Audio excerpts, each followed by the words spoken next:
Hello, and thank you for joining us for this discussion on how to help your child be more resilient.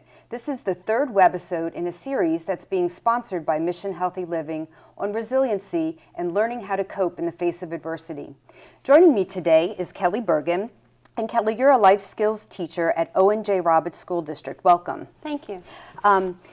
Kelly, there's a lot of perception that children are resilient, that they're more easily bounce back from negative or challenging situations because of their age. They can just roll with it more easily. Is there any truth to that? I would say yes, to some extent. I think that just because children have often experienced fewer traumatic events in their life, that it often makes them slightly more resilient. But unfortunately, we know that many of our children have suffered many traumatic events at a very young age, and it seems like that's happening more and more. And so I think for those children, that would certainly be something that would decrease their resiliency. And I would say too, I think it's so important for children to have that one key person, at least one key person in their life that can be a role model for them and is someone that they can really lean on and that truly believes in them. So I think for those children that don't necessarily have that person, or as a child haven't established that person yet, I would say that that would be something that would affect their resiliency. That would affect it. Well, what are some ways that parents, because I would think that person should be their parent as the mentor, so assuming that it is, what are some ways that they can identify if their child isn't quite as resilient as they should be? Are there some signs that they can look for to say, they're having some trouble coping with this, or I think they're okay, but clearly they're not? Once you identify these signs, is there ways that you can teach them to be more resilient? It's kind of a two-part question there. Sure. I would say that some of those key things are just if the child seems stuck or doesn't seem to be bouncing back after a stressful activity. I mean, in this crazy fast-paced world we live in, there's no way that anyone is immune to that, and often children sense that stress, especially if parents or any adults are experiencing stress. Children often feel that as a result. But just trying to see if they can't seem to bounce back from something, or if you try to discuss the situation with the child and they just don't seem willing to discuss anything with you, or can't get together the words and to explain what they're feeling and really identify what it is that they are feeling, that would be another sign.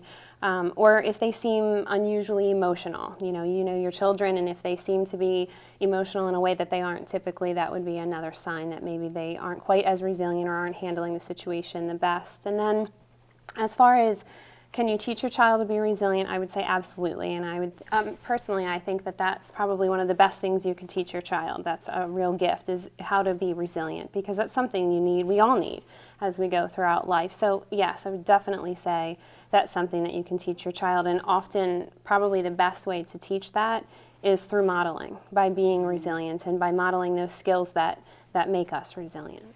Exactly. Hopefully, parents know how to be resilient themselves, that they can actually be a model. But if they're not sure, what are some ways that they can begin to help their child be resilient and foster those skills, even if they're not quite so sure themselves? Like, what are some ways that they can become resilient, start to become resilient, and then thus teach their child to be? Right.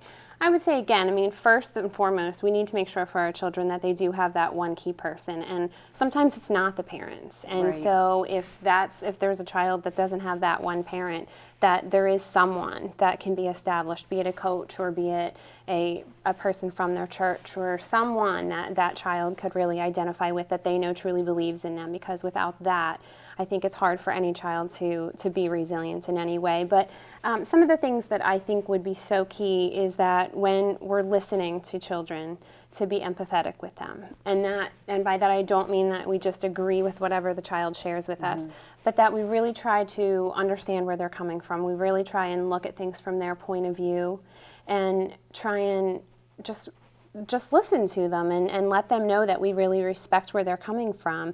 It's so often we want to tell them what they should do or how they should feel, and that kind of dismisses what they're feeling and doesn't necessarily tell them that we understand how they feel. So I think that's really important. And I think another thing is being aware of negative messages that we're sending. I mean, we are all busy, and sometimes we do a lot of different things for our children.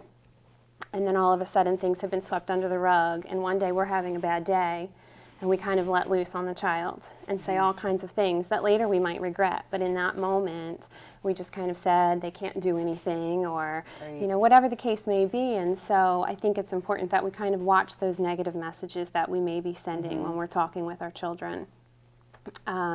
Another thing is modeling by setting goals and expectations that are reasonable and helping our children to be able to do that.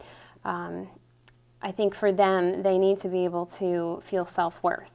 And so, of course, we need to model that, but help our children to feel self-worth. And I think it's important because children need to feel success in areas that are important to us, because that they want to see that we're providing that feedback, that we're proud of them.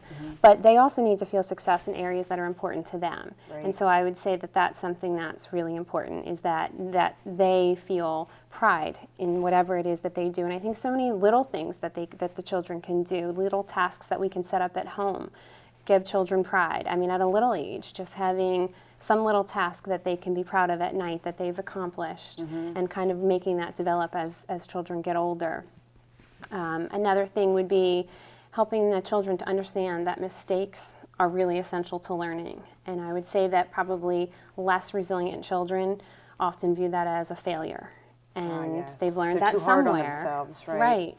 And so just understanding that mistakes are how we learn, that we make mistakes as we go through life, and that's part of how we become who we are, and that's how we learn. And so I think really resilient children would know that they're safe and that they're secure and it's okay, and that we explain that as parents, that we make mistakes. And that's one of those things that I think is so easy for us to model, because we all make mistakes every day. I know I do. I certainly do. So by modeling that and showing that it's okay, Right. I learned from it, and being able to talk about that and show children how we learned from those mistakes. And then I think just one final thing would be helping our children to be problem solvers. And as parents, we're so involved, and we often want to tell children how they should solve their problems, or what decision they should make. Right. And there's several different choices they could make, and we want to tell them what to do. And unfortunately, if we tell them a suggestion and they end up making that decision, it doesn't work out to be what was best,